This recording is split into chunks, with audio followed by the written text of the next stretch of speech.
go for a little ride.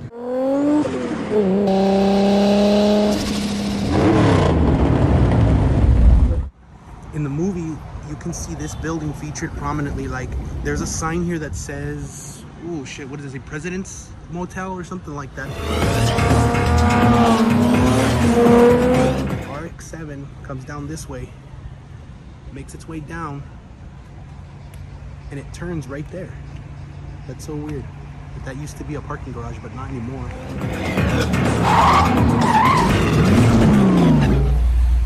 And the reason I know that he makes the turn there is because in the movie you can see the door. You can see that door as he passes it, and then he turns right in there.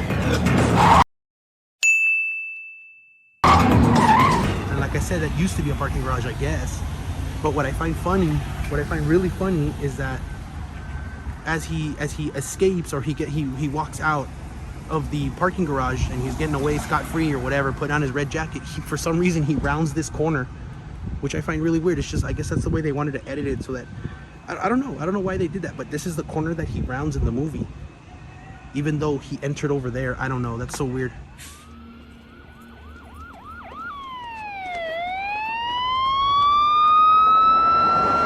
And as he parks, in the background where he parks the car and he hits the alarm, that old school 2000s beep beep, you know, that weird fucking beep beep, you can see, my assumption is that it was right there where he parked, because in the background you can see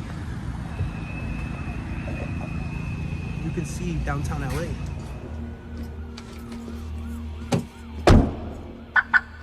Which is right there.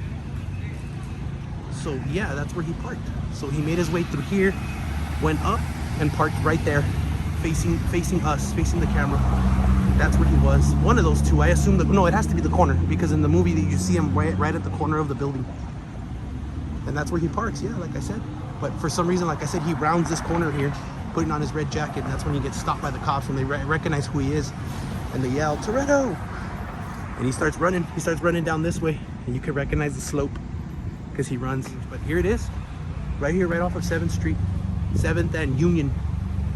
So this is 7th, and that's Union. So it's on Union. He's going down Union. So if you ever want to come see it, come take a look. It's pretty cool. And I would have done this during the day, but I ran out of time. You know how LA is, it takes forever to get anywhere. But I mean, it's correct, as to do it at night, because that's when the scene takes place, at night. Okay, so I went ahead and crossed the street where Toretto supposedly came out of. You know how the way they edited it, it's obvious that that's what they wanted you to assume. But coming this way, watch it, we're gonna do the walk. I'm gonna go ahead and flip it to the back-facing camera, that way I can show you exactly how it looks, where the walk that Toretto would have taken coming out of that garage. It's a little hard to do when you're doing the front-facing camera. It's hard to turn because you can't see what you're doing. But let me flip it, and then we'll see what's going on. We'll pick it up from there. And right here is the corner that he rounds. And right here is when you see him. So in the movie, the camera that's watching him is over here on this side, and this is where he rounds the corner here, and he's putting on his jacket, his red jacket. It's this corner right here that he's rounding. And then the building is back there, the one that the motel, the President's, and you can't see it now because there's a tree in the way. But this is where this is the corner that he rounds.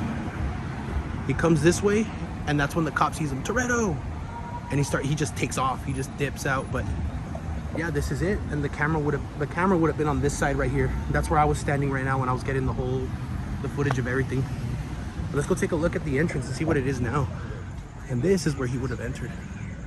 This is it right here. So I guess once upon a time, like I said, it was a parking structure. Yeah, look, weird, but this is it. This is where he entered with the RX-7. This is where he came in. They would have been racing down that way, coming this way. And then the camera would have been inside of here, and you would have seen that as the background. You would have seen that brick wall.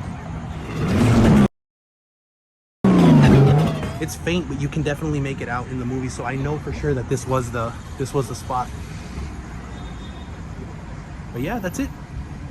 Now let's go to the next location, guys. So we're back with another filming location for the Fast and the Furious, and it might not be immediately apparent where we're at, as it's changed slightly, but not too much. if you look behind me, that building right there is in the shot that I'm talking about, along with that billboard up there. Of course, the billboard has changed over time, naturally, but right here on this hill, this is the hill that Paul Walker's chasing Johnny Tran down. This one right here. They're coming down this way, and they end up right here. Paul Walker ends up somewhere right here. He does the turn with the Supra, parks sideways, so manages to get his car to face sideways, and then he unloads on Tran down there. He shoots at him right there. He shoots at him, and then Tran slides right against that wall right there. You can see that lady's mural right there when Tran crashes and slides that way. So let me go ahead and switch over to the rear-facing camera. That way I can get I can frame the shot a lot better. So here we go, let me flip it over.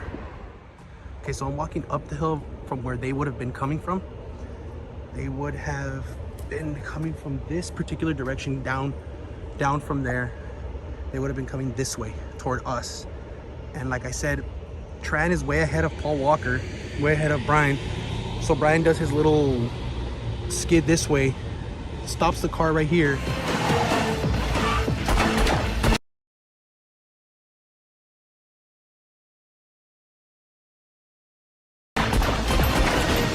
Shooting them, getting them, and Tran ends up sliding off the bike and sliding into that I guess intersection, I suppose, and sliding into that wall where that face of that lady's at. You can actually see that in the shot of the movie.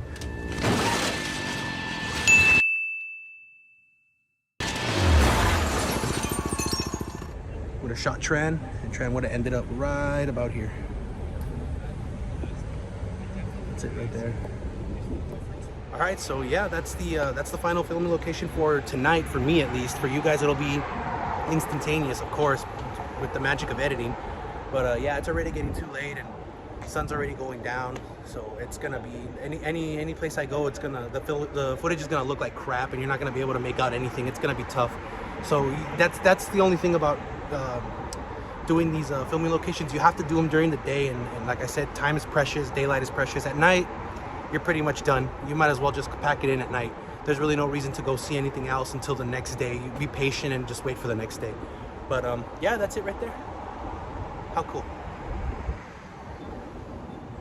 Fast and the Furious, that is so cool. Here it is. So I will see you guys tomorrow.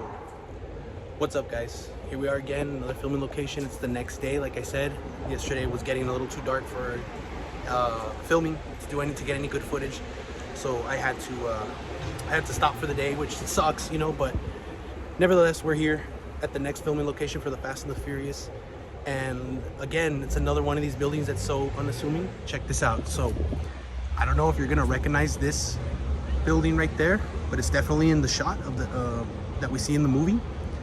So is this building. This one's a little more noticeable. It stands out a lot more. And if you haven't guessed by now, we're here at the Racer's Edge. How cool is that? Here it is. This is what it looks like nowadays. It is right here. In the movie, we would have seen Paul Walker hauling ass.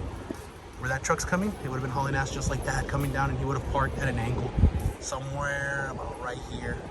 Yeah, where you can see him coming down, and then the car is up there. The Racer's Edge. Yeah, he comes down flying this way, and then he parks like this. And there's a whole row of cars parked just like that.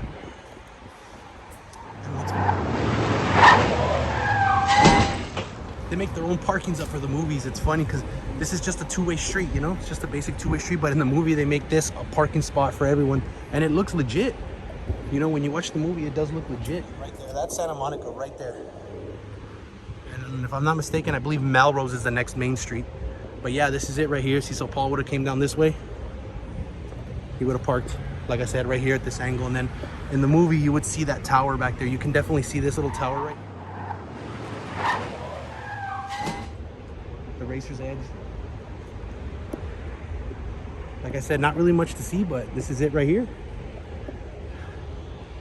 Another part of all our childhoods right here.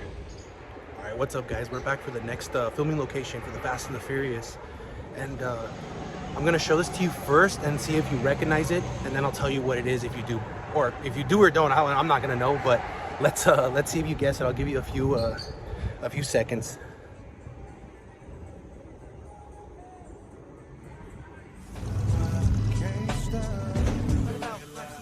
Hold on.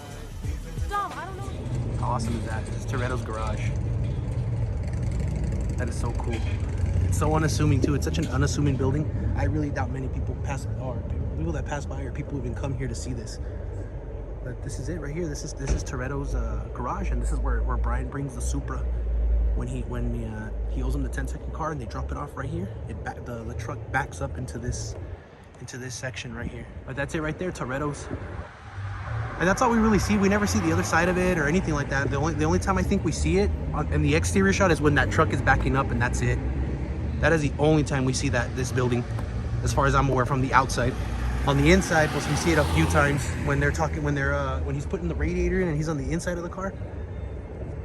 And then he's talking to Brian about, oh, I hear you have a date tonight.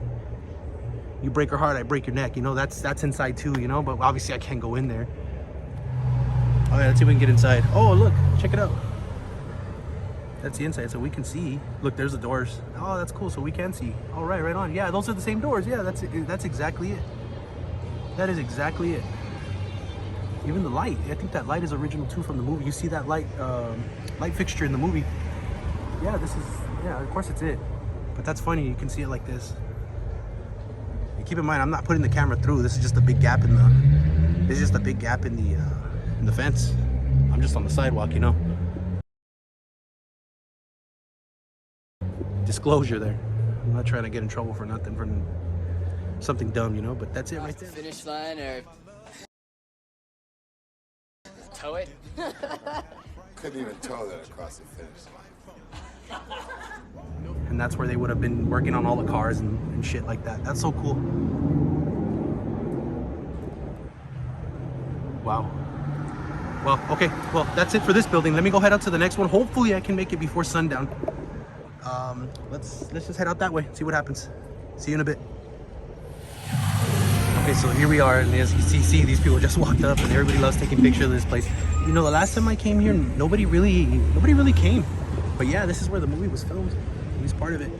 And when Brian comes up to park his Ford Lightning. But there you were, like a Mustang, redlining every single gear with a man that danced like he was born in 49. Couple losses. Of course, it's a red zone. I told you, they always do that shit. It's a red zone. He parks behind that bronze car. I forgot what it was. It's an older, like, it looks like a Gremlin or something, but that's where he parks. And that's it right there. And it's funny because, again, it's a red zone, like I said, and they're always doing that in movies. They treat it like it's just a part. Like, yeah, I'm sure that would be open in the middle of the day if that was a real parking. I'm sure.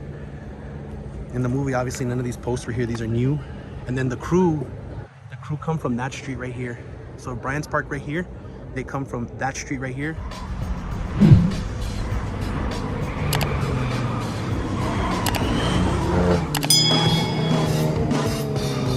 And then they post up right there in front of the market. They park like this.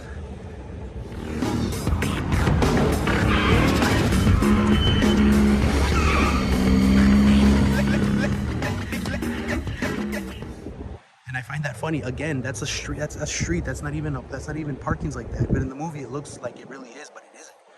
And I find that so funny. But yeah, that's how they post up right there. Boom, boom, boom, boom. And then of course the market inside has changed. It doesn't look anything like it did in the movie. Nothing is the same in there. But that's it right there. So let's take a walk to Toretto's. Right here, that's Toretto's house. It looks exactly the same. And if I'm not mistaken, they use the interiors for the movie. Up there is Mia's room because she sees when he tells, hey Spillner, you want a beer? As he's walking down right here, and then he turns back around, yeah. And then he comes back up, and they go inside, and then they have the party.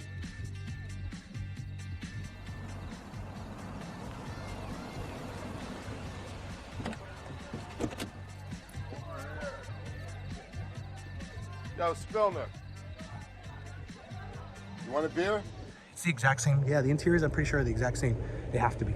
And then, like I said, the garage in the back, they used the neighbor's house to build a garage, and then they tore it down. And then for the sequels, they used to rebuild the garage. No, no, no!